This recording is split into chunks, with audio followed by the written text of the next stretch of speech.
Assalamualaikum warahmatullahi wabarakatuh. Halo teman-teman semua, hari ini akan melakukan wawancara bersama dengan salah satu wirausahawan yang ada di kampus kita UMY. Perkenalkan dulu, nama saya Lokananda Alfiani dan sekarang saya sedang bersama dengan owner Yolan Milk bersama dengan Mas Aryandi. Jadi hari ini kami akan mewawancara tentang bagaimana bisnis dari Mas Aryandi ini.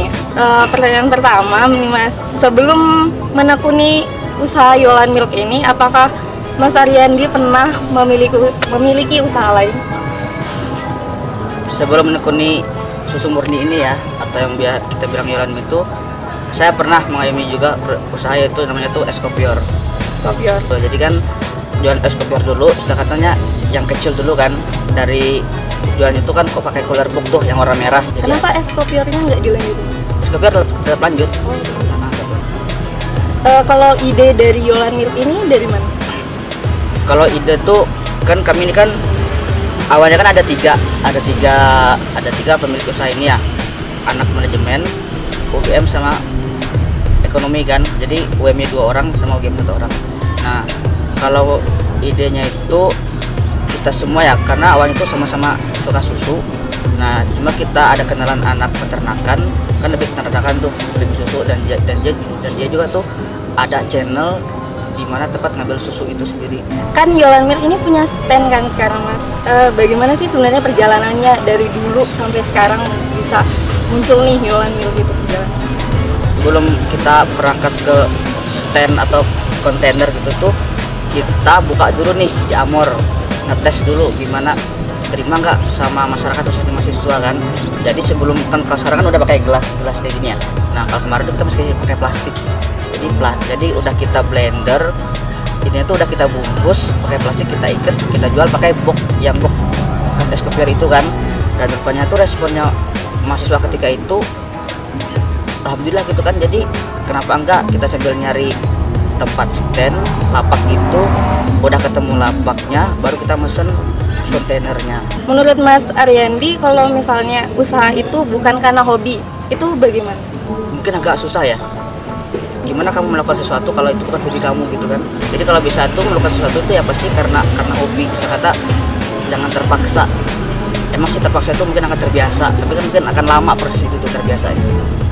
Tapi menurut Mas Aryandi, mungkin saja nggak orang tuh memulai usaha tanpa melihat dia suka sama usaha itu? Mungkin saja kalau dia ada peluang di situ. Kan Mas masih kuliah nih, apakah kuliah Mas ini mempengaruhi usaha? Kalau aku sendiri enggak sih, enggak pengaruh banget sama kuliah.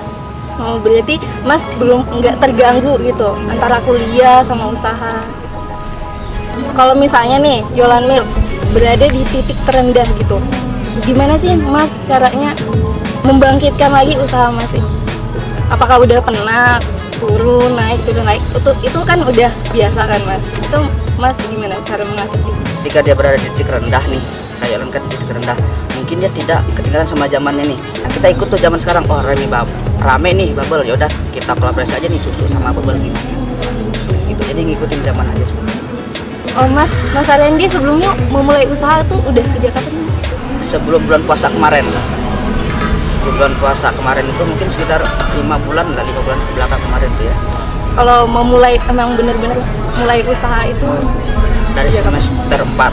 Oh, bagaimana perasaannya Mas jadi wirausahawan? Perasaannya gimana? Kalau perasaannya sekarang sih karena lagi belajar sih kayaknya enak ya. Ternyata nggak ada orang di atas kita gitu, yang kan kita berusaha nih. Ya udah kita terserah kita, jadi enak gitu. Kalau kedepannya kalau misalnya Mas udah selesai nih kuliah, Mas itu mau lanjut wirausaha atau mau kerja kah atau gimana? Kayaknya lanjut ya. Nah yang terakhir nih Mas, ini tentang Yolan Milk. Apa yang membedakan susu Yolan Milk ini dengan susu-susu yang lain? Kita tuh ada topping seperti ini. Mungkin Mas Aryandi punya pesan-pesan nih buat penonton nanti calon-calon wirausahawan muda nih di UMY. Mungkin apa pesan-pesan buat mereka ini? Jangan ada kata terlambat. Nggak ada kata terlambat dalam melaksanakan apapun itu, kecuali kamu udah masuk liang kubur baru kamu terlambat. Sebelum kamu masuk liang kubur nggak ada kata terlambat. Berarti silahkan dicoba dari sekarang apapun itu.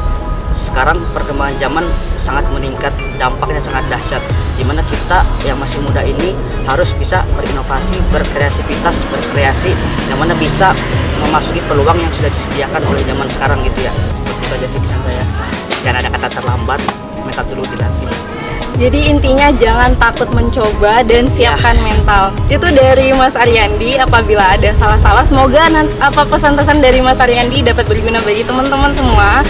Akhir kata kami tutup. Wassalamualaikum warahmatullahi wabarakatuh. Waalaikumsalam warahmatullahi wabarakatuh.